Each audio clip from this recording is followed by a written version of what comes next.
কয়েক আগেই যুক্তরাষ্ট্রের ওভাল অফিসে মার্কিন প্রেসিডেন্ট ডোনাল্ড ট্রাম্পের সঙ্গে বাকবিতণ্ডায় জড়িয়ে আলোচনার জন্ম দিয়েছিলেন ইউক্রেনের প্রেসিডেন্ট ভলোদিমির জেলেনস্কি। এতে কিয়েভ ওয়াশিংটনের বিরল খনিজ সম্পদ চুক্তির বিষয়টি অনিশ্চয়তা পড়লেও জেলেনস্কির সাহসিকতার প্রশংসা করেছিলেন অনেকে। ইউরোপ জুড়েও তিনি পেয়েছিলেন উষ্ণ অভ্যর্থনা।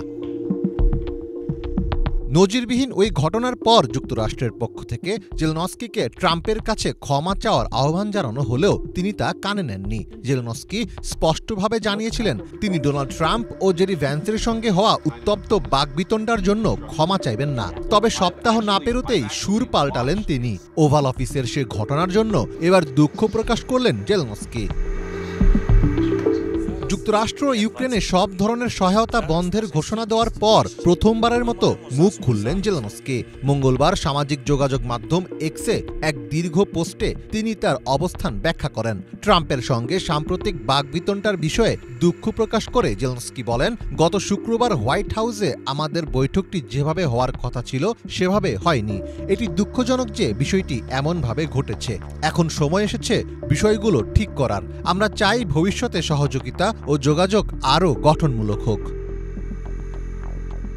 জেলেনস্কি আরও বলেন, আমাদের সার্বভৌমত্ব ও স্বাধীনতা বজায় রাখতে যুক্তরাষ্ট্র যা করেছে আমরা সেটিকে সত্যিই মূল্যবান মনে করি। স্থায়ী শান্তি প্রতিষ্ঠায় আমি এবং আমার দল প্রেসিডেন্ট ট্রাম্পের শক্তিশালী নেতৃত্বে কাজ করতে প্রস্তুত।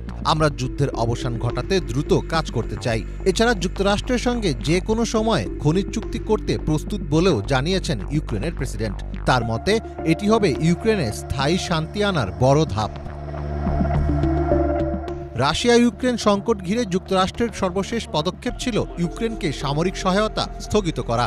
এর মধ্য দিয়ে ৩ বছর ধরে চলা এই যুদ্ধ নিয়ে যুক্তরাষ্ট্রের নীতির পরিবর্তন স্পষ্ট হয়েছে, যা মস্কোর পক্ষে ট্রাম্প প্রশাসনের অবস্থান পরিষ্কার করেছে। যদিও জেলেনস্কি তার বিবৃতিতে যুক্তরাষ্ট্রের সামরিক সহায়তা স্থগিতের বিষয়ে কিছুই উল্লেখ করেননি।